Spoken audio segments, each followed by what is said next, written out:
Good morning, good afternoon, or good evening, Central Indiana sports fans, whenever you've chosen to tune into the Central Indiana Sports Report and my new podcast, Greg and His Friends Talk Sports. Producer Susie and I could not be happier to have you aboard. I'm your host, Greg Mengelt, and this is my new podcast, Greg and His Friends Talk Sports. Every single day, my friends and I, 10 to 20, 30 minutes maybe, talk about what Central Indiana sports fans are talking about. Coming up on today's podcast, IU's women played without their All-American candidate and still almost pulled off an upset in Los Angeles. Tipton Tribune and Elwood Call leader, sports editor, and my friend Michelle Garmon will join me to talk about the Hoosiers. We also have high school and college men's and women's results, plus some good local headlines, and we look ahead to a big Friday in high school basketball. Then when we're done with all of that, I'll be joined by Scott Hunt, the sports editor at the Marion Chronicle Tribune, to talk about Friday's big CIC showdown, Oak Hill versus Blackford for the conference championship, and he will preview Saturday's regional championship at Marion between Oak Hill and Alexandria. That'll be done after I get done with what happened Thursday, and I look forward to what is happening on Friday. Before we get to all of that, I want to let you know what's going on at the Central Indiana Sports Report. We've had a ton of podcasts the last couple of days and have a ton coming up this weekend. We recently released IU and Purdue reports and Will Rutherford's Strictly Biased podcast, where we talked about the 2026 NFL season, the upcoming Major League Baseball season, and the Indiana Pacers, how the new trade will affect them. And this weekend, we will have an IndyCar report, a fight report, a Colts report, an IndyCar report, and hopefully a Fever report. And then we'll talk about the Pacers again on Monday. Thank you so much for joining us. My friends and I will be back tomorrow and the next day and the next day and the day after that. IU's women came into Thursday night's late game at USC on a 3-game winning streak, but without their potential All-Big Ten performer Shea Shesky, they were beaten 79-73. But the Hoosiers are playing much better later in the season. They hung with USC all night, and the Trojans were the beneficiary of 35 free throw attempts. You may hear the frustration in Michelle's voice coming up. Of course, we do try to avoid talking about officiating. We didn't talk about it too much, but she was frustrated. And they also got 24 points from Jazzy Davidson. IU freshman Maya Makulusky from Hamilton Southeastern had a game-high 29 points. Bright future for her. Michelle and I talked about it following the game on Thursday night. Michelle, really good effort tonight out in Los Angeles without one of the conference's best players. I think the best player, the best scoring guard in the conference anyway. I thought IU played sensational tonight. They were bothered by, foul trouble. They I think were like 14 to 17 at the line, where UCLA was like 25 of 30 or 20-something of 35.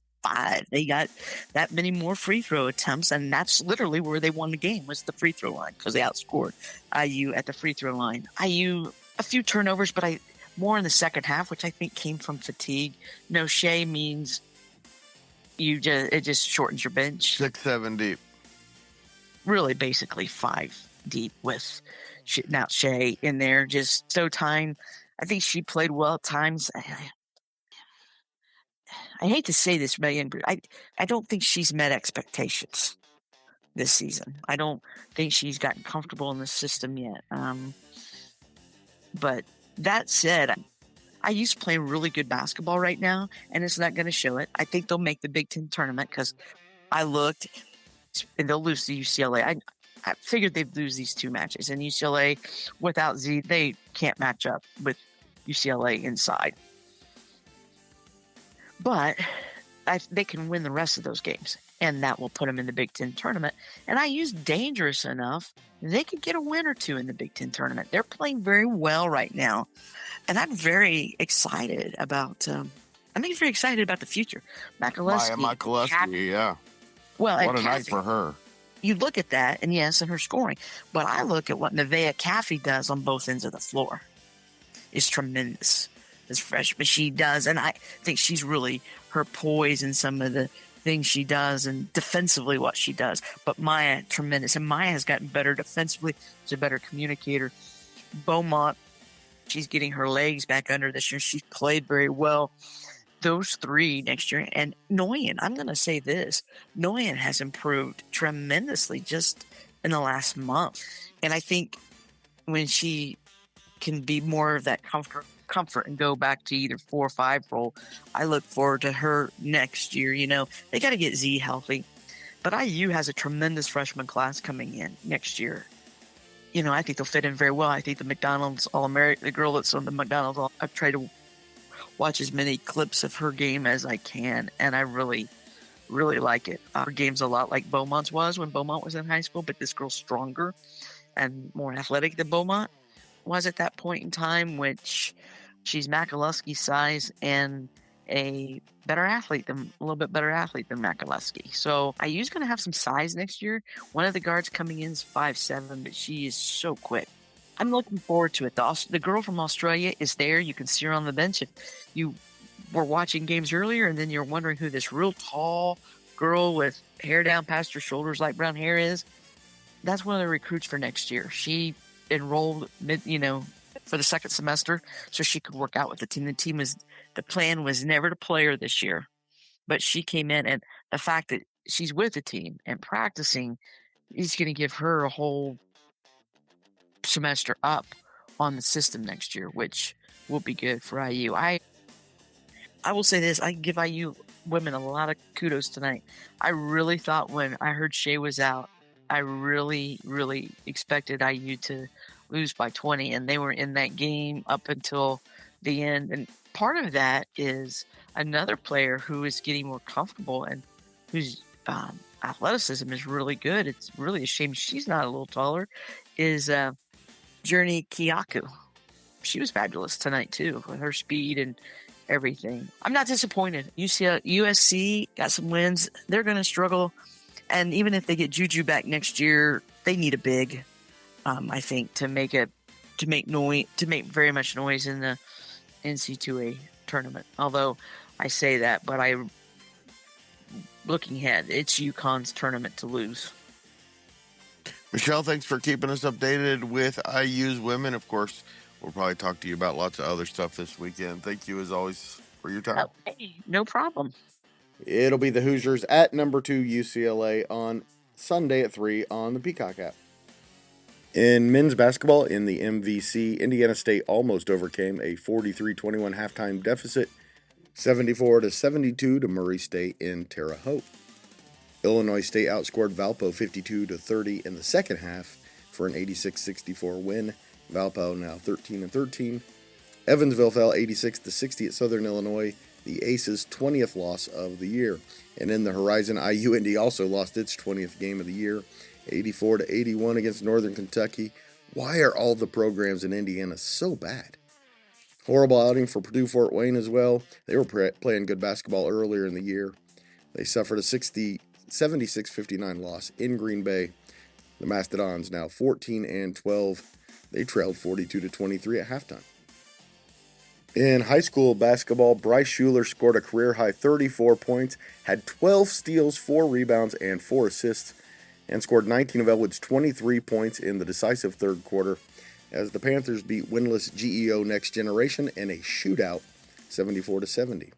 And Newcastle cooled off Delta, the 9-9 Trojans' first conference win of the year.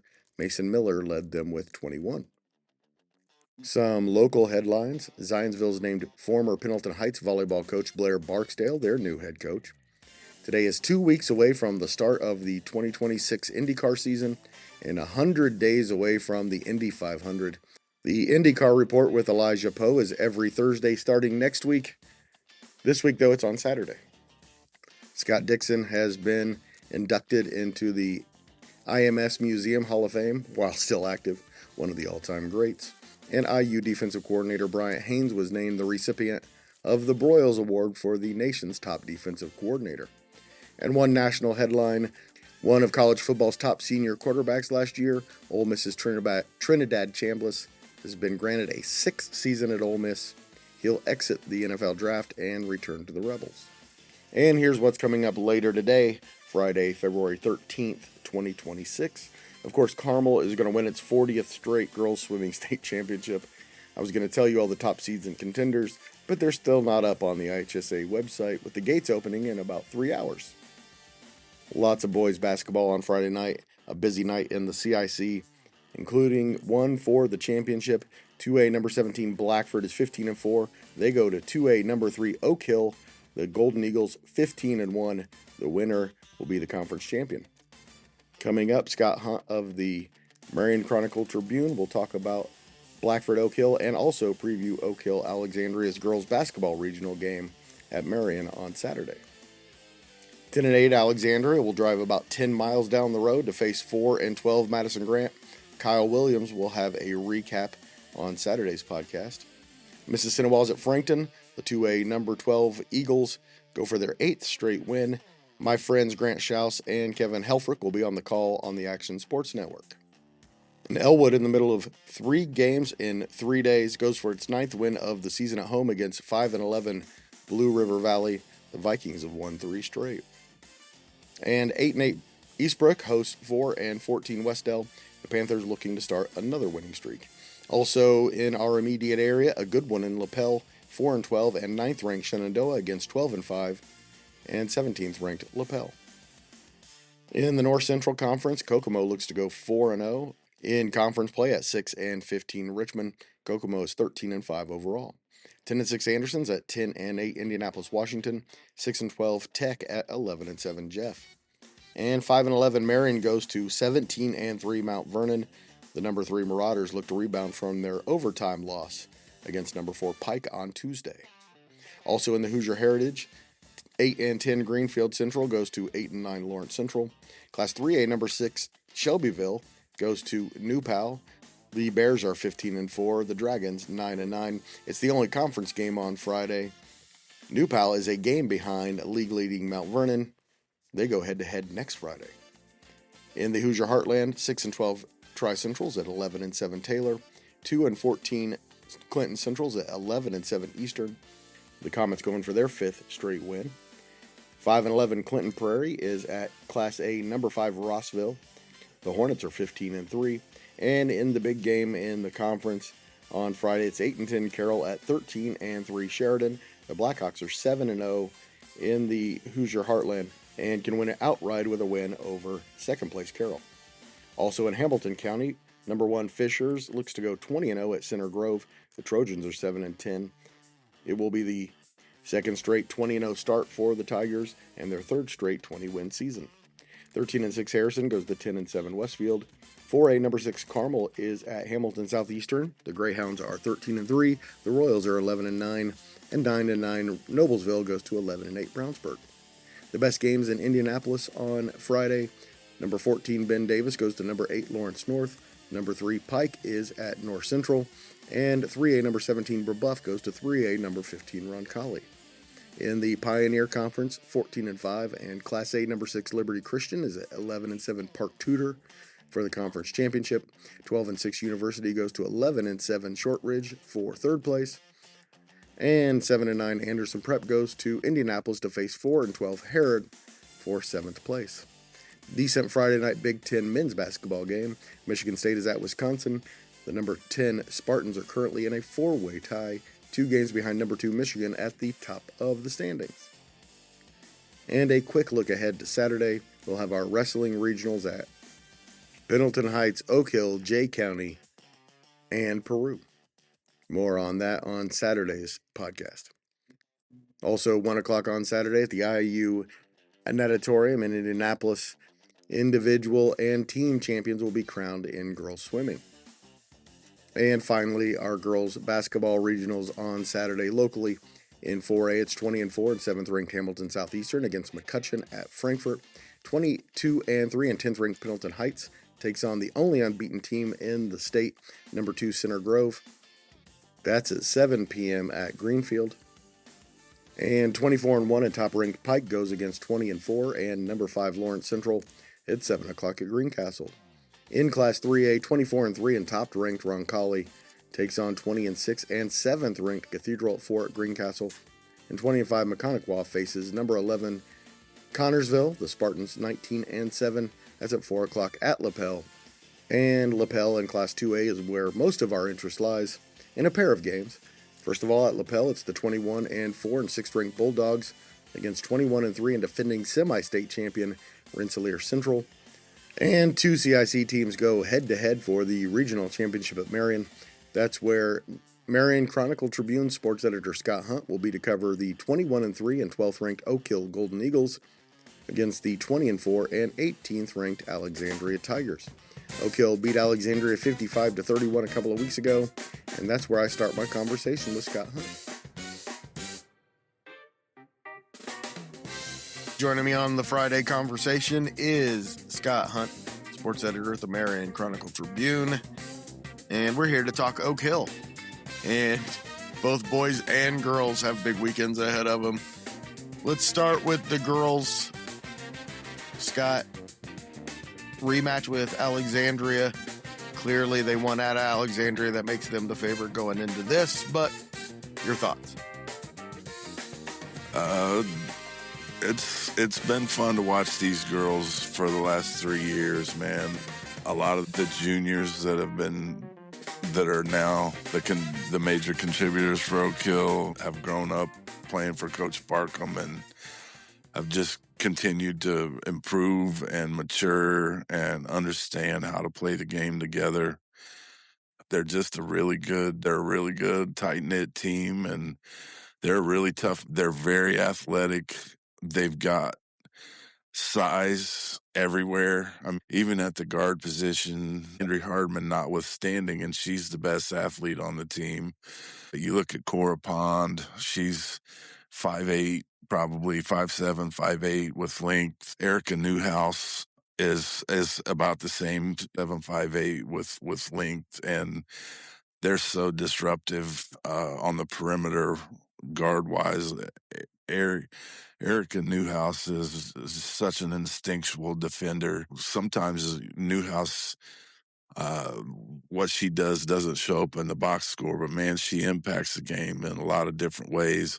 Against Rochester Saturday night in the sectional championship, Oak Hill went the first almost 6 minutes of the basketball game and didn't score. Hardman finally got him off the snide, hit a three-pointer late with about 2.5 minutes to go in the first quarter. She scored 5 points. It was a 5 game at the end of the first, and then Newhouse hits a three to start them off in the second quarter, and then Pond gets a steal and hits a three. So they went from 5-5 in the first 8 minutes to 11-5 in the ninth minute, and Oak Hill was kind of off and running then, and Rochester was fighting uphill battle the rest of the way. They did a nice job of controlling the tempo and playing it at the pace that they wanted to play. Rochester was very physical, probably, at least the games that I've seen, the most physical team that Oak Hill matched up with all year. But Oak Hill can play a lot of different ways. I think they would prefer to play a lot faster than Rochester wanted them to play. Oak Hill had a little trouble taking care of the basketball at times against Rochester, but they're just a tough, and that's what I saw. And you were there. You were in the gym in the jungle there in on January 29th. I think Oak Hill just presents a very tough matchup for Alexandria with all the size that they have and the athleticism and the length. That's Alexandria's averaging nearly almost 60 points a game, and I just think they had a hard time finding shots. They had a hard time breaking down Oak Hill's guards on defense, and when you do break them down, then you've got Morgan Cates and Brianna Daly protecting the rim. They're just a tough matchup. I know they gave up 40 points against Wabash in the sectional semifinal, and Coach Barkham wasn't real pleased about that effort. There for about the last month of the season, Oak Hill was leading the state in all classes in points allowed average defensively, and I think that 40-point game bumped them up over 28 for the season. Cora Pond hit a bunch of three-pointers against Alexandria, but really the difference was the defense. And that's been the difference for them all year long. They have relied heavily on Bree Daly's. She's kind of been their consistent scorer. Most nights, I think she's averaging probably 15, 16 points a game. It's been a different person on the perimeter from night to night. Lily Edwards has given them some good nights from beyond the 3-point arc. Alexandria did a concerted effort. It looked like they weren't going to let Lily get any open looks, and that was Cora had a huge night, and then needed to have a huge night that night against Alec. And she was a big difference in that game. But yeah, Oak Hill's defense has been a thing all year long, and I didn't realize Mick and his girls were there tonight at Marion High School practicing, but I went out and watched Oak Hill practice Tuesday evening at Marion, and just to see what their practices look like. And they really get after it. They spend a lot of time on their half-court defense and how they're trying to get out on shooters, and how they talk and switch and on the ball handlers. And they're a well-oiled machine, and they're hard to score on.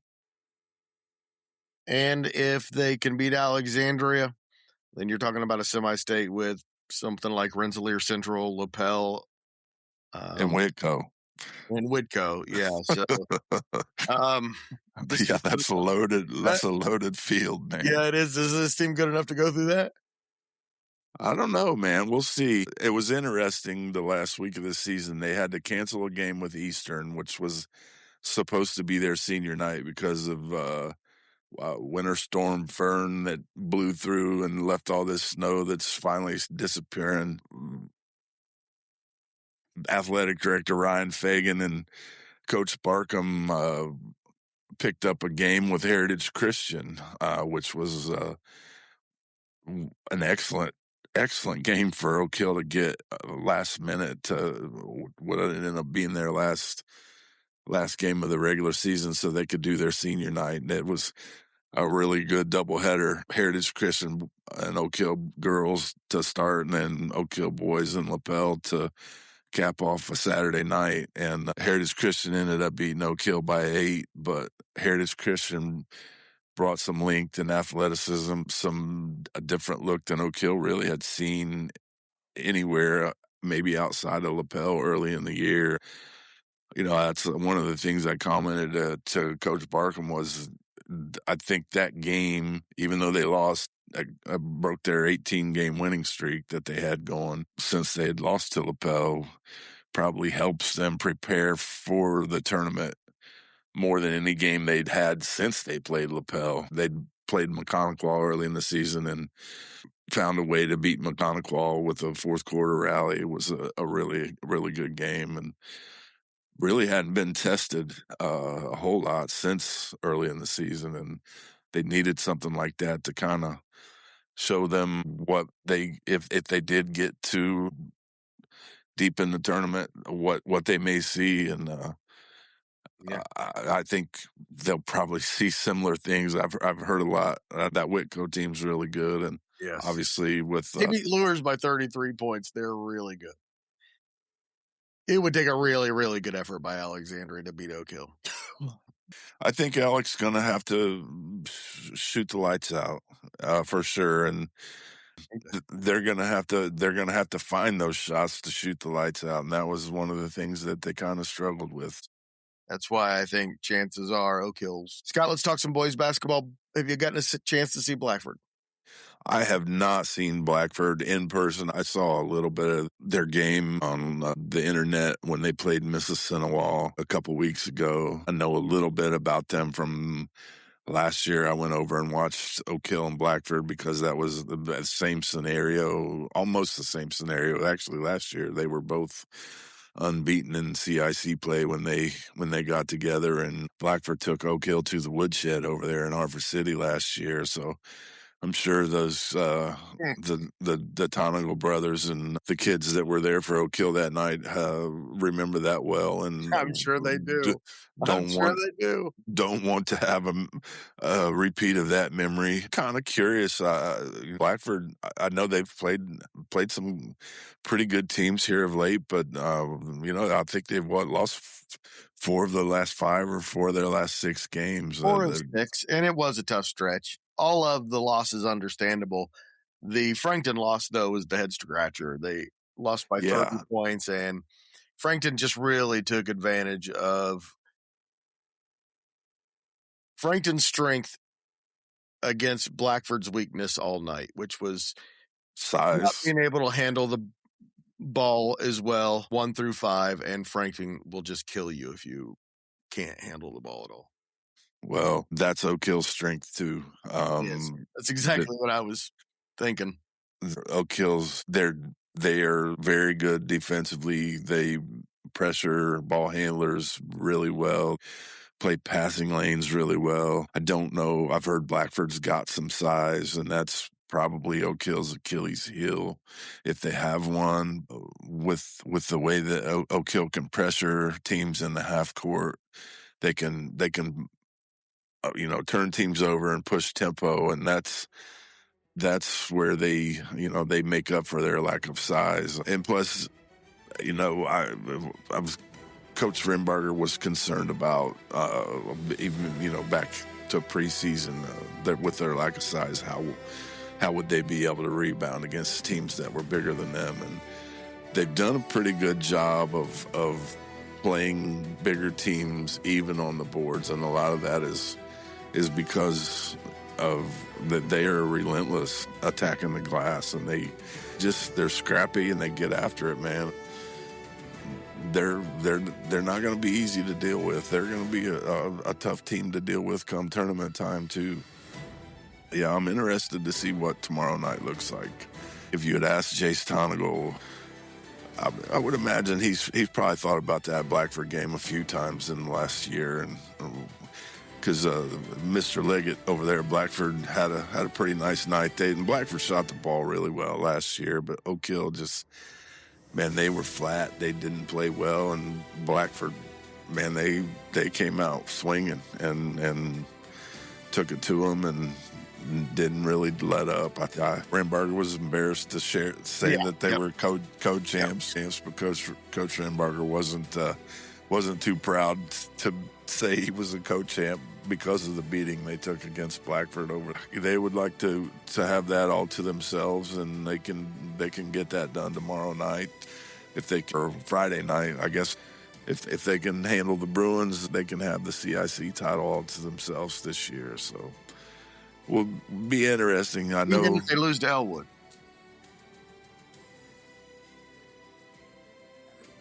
Which, of course, is very, very unlikely. Thank you so much for listening. Please do us a huge favor and share this podcast with a Central Indiana sports fan in your life, and help us spread the word that the Central Indiana Sports Report is talking about what Central Indiana sports fans are talking about every single day. Oh, also, the Central Indiana Sports Report is brought to you by TG Media, and I love Susie.